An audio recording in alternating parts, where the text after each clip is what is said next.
राम राम राम, ये कैसा नर्थ हो गया। मुझे माफ करिए साधु बाबा, मैंने जानबूझकर आपको तीर नहीं मारा। मैंने जंगली भालू को तीर मारा था, लेकिन वे भाग निकला और धोखे से तीर आपको लग गई। शिकारी ऐसा कह ही रहा था कि साधु की मृत्यु हो गई। साधु बाबा, ओ साधु बाबा, आप बोल क्यों नहीं रहे हैं? हे भगवान, मुझसे ये कैसा पाप हो गया? मुझे माफ करना। कोई मुझे यहाँ पर देख ना ले, इससे पहले मैं यहाँ से निकल जाता हूँ। इतना कहकर शिकारी वहाँ से चला गया।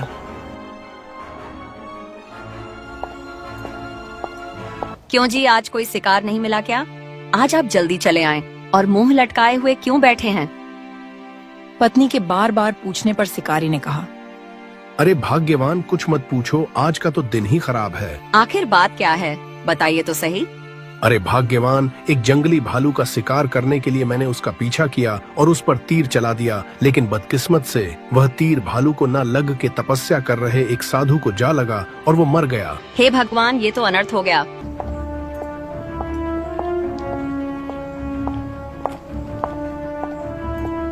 जब साधु का शिष्य उन्हें ऐसे हालत में देखते हैं तो बहुत क्रोधित हुए। गुरुदेव, गुरुदेव, ये कैसे हो गया? जिस दुष्ट ने आपका यह हाल किया है, मैं उसे छोड़ूंगा नहीं। शिष्य ने अपने गुरु की मौत को देखकर बहुत दुखी हुआ, फिर गुस्से से बोला, हे गुरुदेव, जिस दुष्ट ने आपको मारा है, मैं उसे निश्चित ही दंड दूंगा। इतना कहकर शिष्य ने आंख बंद करता है और वह देखता है।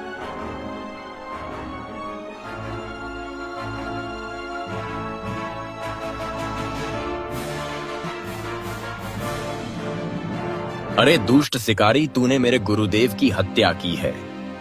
जा, मैं तुम्हें श्राप देता हूँ, तू चाहे जहां भी हो, तुम तुरंत ही भालू बन जाएगा। शिष्य के श्राप के कारण शिकारी भालू बन जाता है। अरे यह क्या हुआ? मेरा शरीर तो भालू का हो गया मेरे साथ। आखिर ये सब कुछ हो क्या रहा है? अरे सुनिए जी, कहाँ चले गए हैं? घर के अंदर जंगली भालू घुस आया है, पता नहीं दरवाजा खोलकर कहाँ चले जाते हैं। हट हट, भाग यहाँ से। अरे भाग्यवान, मैं हूँ तुम्हारा पति, मुझे मत मारो। बड़ा निडर भालू है, रुक जा, डंडा लेकर आती हूँ। अरे भाग्यवान, कैसे मैं तुम्हें बताऊं कि मैं कोई भालू नहीं, तुम्हारा पति हूँ। पता नहीं कैसे भालू बन गया। शिकारी की पत्नी जैसे ही डंडा लेकर आती है वैसे ही। अरे भाग्यवान, अब मार ही डालोगी क्या? तुम मेरी बात क्यों नहीं सुन रही हो? अब तो यहाँ से भागने में ही भलाई है।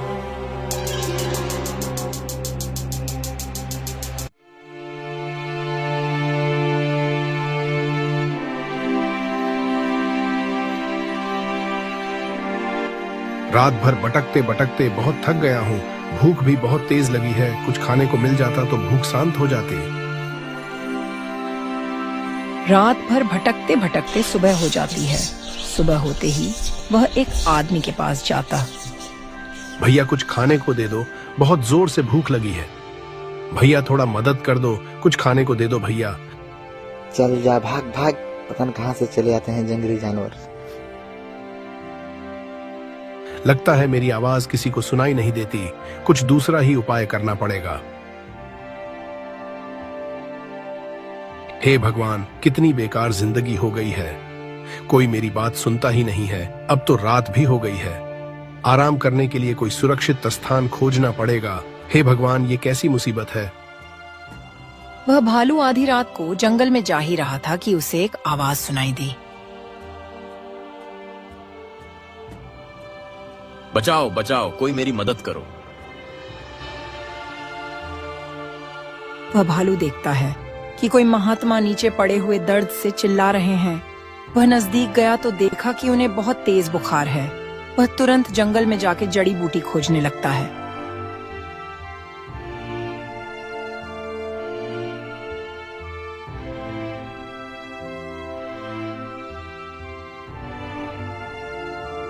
वह जड़ी बूटी लाकर महात्मा को खिलाई। कुछ देर बाद महात्मा सही हो गए। अरे भालू, तुमने तो मेरी जान बचा लिया, तुम्हारा बहुत बहुत धन्यवाद।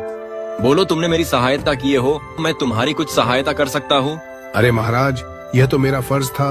वैसे भी मेरी सहायता आप नहीं कर पाओगे। अरे भाई, एक बार बोलकर तो देखो, मैं बहुत शक्तिशाली हूँ। कोई परेशानी है तो बेझिझक बोलो। महाराज, मैं एक शिकारी हूँ। मैं जंगल में शिकार करने के लिए गया था। एक जंगली भालू को अपने धनुष से जेब ही निशाना लगाकर मारा। भालू वहां से भाग निकला। वही बगल में साधु महाराज तपस्या कर रहे थे। मेरी तीर उनको जा लगी और वह मर गए। मैं चुपके से अपने घर चला गया और अपने घर जाते ही मैं एक जंगली भालू बन गया। अच्छा, तो तुम वही दुष्ट शिकारी हो। मैंने ही तुझे श्राप दिया है। जिसे तुमने मारा है वह मेरे गुरु थे। वह बहुत ही तीव्र ज्ञान के लिए तपस्या कर रहे थे और तुमने उन्हें मार डाला। तू जिंदगी भर भालू ही रहेगा। महाराज, ऐसा मत कीजिए। मेरी पत्नी घर पर मेरा इंतजार कर रही होगी। मेरे घर में केवल मैं ही कमाने वाला हूँ। मेरी मदद करो महाराज। शिकारी बहुत गिड़गिड़ाता है।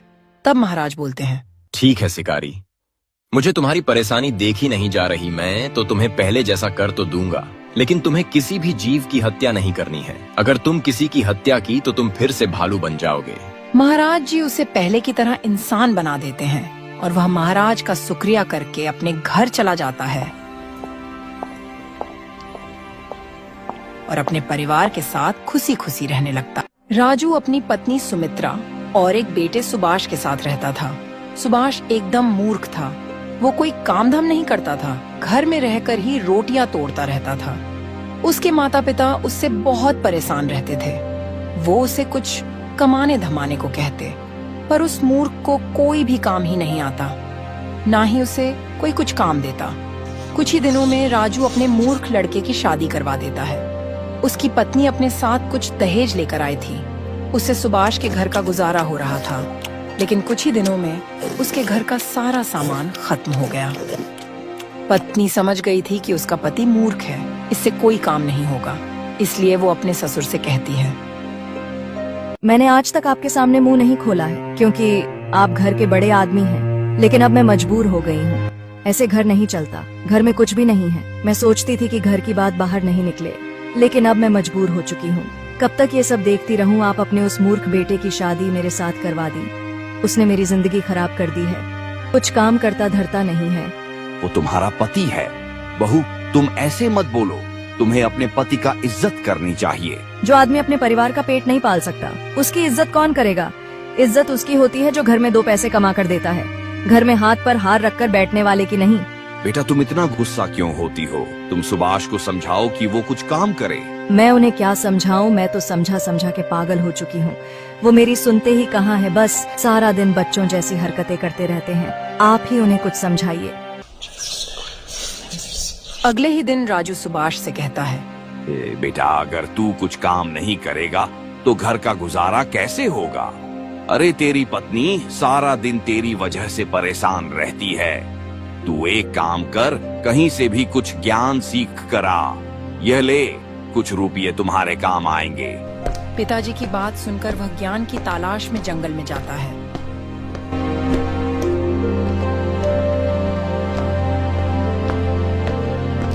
कुछ दूर जाने के बाद उसे एक संत दिखाई पड़ते हैं।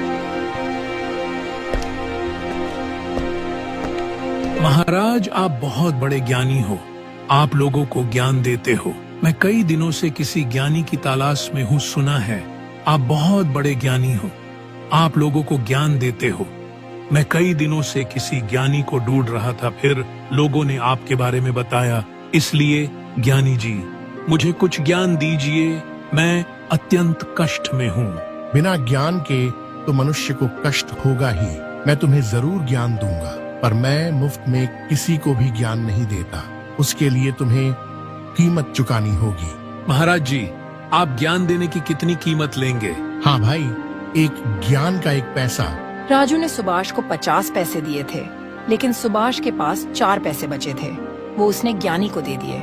4 पैसे लेकर ज्ञानी बोला, मुझे 4 पैसे दिए हो, इसलिए मैं तुम्हें 4 ही ज्ञान की बात बताऊंगा। अच्छी तरह याद कर लो।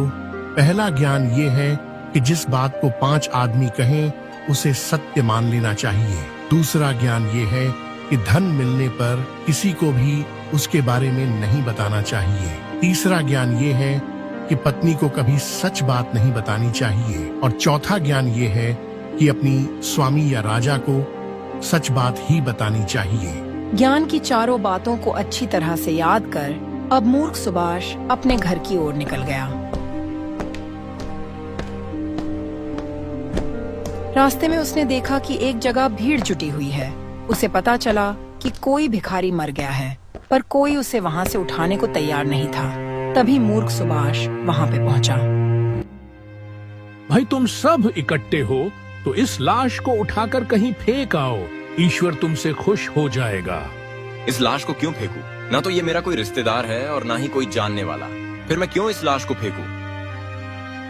लेकिन एकदम से मूर्ख सुभाष को ज्ञानी द्वारा दिए गए पहले ज्ञान की याद आ गई कि 5 आदमी जो कहें उसे सच मान लेना चाहिए। यहाँ तो 5 से भी अधिक आदमी हैं। उसने लाश उठाई और ग्राउंड से बाहर एक वीरान जगह में उठाकर फेंकने लगा। तभी उसने देखा कि भिखारी के फटे पुराने कपड़ों से अनेक रुपए गिर रहे हैं। उसने सारे रुपयों को इकट्ठा किया और अपनी जेब में रख के चुपचाप अपने घर चला। आ गए ज्ञान सीख कर। क्या ज्ञान सीख कर आए हो, जरा मैं भी तो जानूं। क्या पता थोड़ा बहुत ज्ञान मेरे भी काम आ जाए। ज्ञान तो मैं सीख आया हूँ, लेकिन किसी को बता नहीं सकता क्योंकि ज्ञान सीखने के पैसे लगते हैं। ज्ञान मुफ्त में नहीं मिलता। तुम कैसी बेतुकी बातें कर रहे हो? मेरी तो कुछ समझ ही नहीं आता। इतने दिन घर से बाहर रहे फिर भी मूर्ख जैसी बातें कर रहे हो। सुभाष अपनी पत्नी को कोई भी ज्ञान की बात नहीं बताता और न ही भिखारी की जेब से मिले रुपयों के बारे में बताता है। अब मूर्ख सुभाष के पास अनेक रुपए थे। उसके दिन सुखी पूर्वक बीतने लगे। उसका रहन सहन बदल गया। उन लोगों ने एक अच्छा मकान भी बनवा लिया। यह देखकर उनके पड़ोसियों को जलन होने लगी। एक दिन सुभाष के पड़ोसन अपने आदमी से कहती हैं, अजी सुनते हो जिसे लोग पागल पागल कहा करते थे, आज देखो कितना मालदार हो रहा है, कितना सुंदर घर बनवाया है। और एक तुम हो, अपने आप को अक्लमंद समझते हो, सुबह से शाम तक इधर उधर मजदूरी करते हो, तब कहीं जाकर 100-200 रुपए कमा पाते हो। उस पागल से ही कुछ सीखो। मैं उस पागल से क्या सीखूं जो उसके नसीब में है, वो उसे मिल रहा है, और जो मेरे नसीब में है वो मुझे मिल रहा है। तुम सारी जिंदगी नसीब का रोना रोते रहना। दुनिया आगे निकल रही है और तुम नसीब के पीछे पड़े हुए हो। मैं ही कल उस पागल सुभाष के घर जाऊंगी और उसकी मालदारी का राज पूछ कर आऊंगी। पड़ोसन अगले ही दिन सुभाष के घर आई और उसकी पत्नी से बोली, अरे दीदी, आपका पति क्या करता है जो आप लोग इतने ठाट बाट से रहते हैं? पूरे गांव में तुम्हारी मालदारी के चर्चे हैं। ये तो मैंने उनसे कभी पूछा ही नहीं कि वह क्या काम करते हैं, और वो कभी बताते ही नहीं कि क्या काम करते हैं। जो आदमी अपनी पत्नी से अपनी आमदनी छुपाते हैं, निश्चित रूप से वो कोई गलत तरीके से धन कमाता है। अगर वो आपसे सचमुच प्रेम करते हैं तो उन्हें आपसे कोई भी बात नहीं छुपानी चाहिए। तुम सही कह रही हो बहन, मुझे भी डर लग रहा है कहीं वो किसी गलत तरीके से पैसे तो नहीं कमा रहे। मैं आज ही उनसे पूछूंगी। जब रात को सुभाष अपने घर आता है तो उसकी पत्नी उससे पूछती है, अजी आप क्या काम करते हो? ये आपने आज तक मुझे बताया ही नहीं। तुमने कभी पूछा ही नहीं, इसलिए मैंने बताना उचित न समझा। वैसे भी तुम जानकर क्या करोगी? तुम्हें तो समय से पहले ही सब कुछ मिल रहा है। अगर तुम्हें कोई परेशानी हो तो मुझे बताओ, मैं अभी पूरी कर देता हूँ। मुझे कोई परेशानी नहीं है, बस मैं ये जानना चाहती हूँ कि तुम क्या काम करते हो। मुझे डर है कि कहीं तुम गलत काम तो नहीं कर रहे हो। भला मैं क्यों गलत काम करूँगा? मैं मेहनत से पैसे कमाता हूँ, खून पसीना बहाकर, समझी? मैंने तो तुम्हें कभी मेहनत करते हुए देखा ही नहीं। सारा दिन घर पर पड़े रहते हो, फिर तुम मेहनत करने कब जाते हो? सच सच बता तो तुम क्या काम करते हो, वरना मैं अपने माँ के घर चली जाऊंगी, फिर पड़े रहना यहाँ अकेले। सुभाष सोचता है, चलो ठीक है, इसे बता देता हूँ। लेकिन तभी उसे ज्ञान की बात याद आ जाती है कि पत्नी को कभी भी सच बात नहीं बतानी चाहिए, इसलिए वो अपनी पत्नी से झूठ बोलता है। दरअसल मैंने बाजार से 5 लीटर देशी शराब खरीदा और उसको रात के 12 बजे एक सांस में पी गया, जिससे मुझे बहुत सारे धन की प्राप्ति हुई। सुभाष की पत्नी दूसरे दिन अपनी पड़ोसन को बुलाती है और उससे कहती है, अजी बहन, मेरे पति कोई गलत काम नहीं करते हैं। हमारी मालदारी का राज तो देशी शराब है। अगर कोई आदमी 5 लीटर देशी शराब रात को 12 बजे एक सांस में पी जाए तो उसे बहुत सारे धन की प्राप्ति हुई। ये बात तुम किसी को मत बताना, तुम मेरी सहेली हो, बस इसलिए बता रही हूँ। इस बार उनकी पड़ोसन बहुत खुश होती है क्योंकि उसे मालदार होने का राज जो मिल गया था। वो जल्दी से अपने घर जाती और अपने पति से कहती है, मुझे मूर्ख सुभाष की मालदारी का राज मालूम हो गया है। तुम जल्दी से बाजार जाकर 5 लीटर देशी शराब ले आओ। एक बार मुझे बताओ तो सही, आखिर उस मालदारी का राज क्या है? मैं भी तो जानूं। और देशी शराब का मालदारी से क्या ताल्लुक है? अरे ताल्लुक है।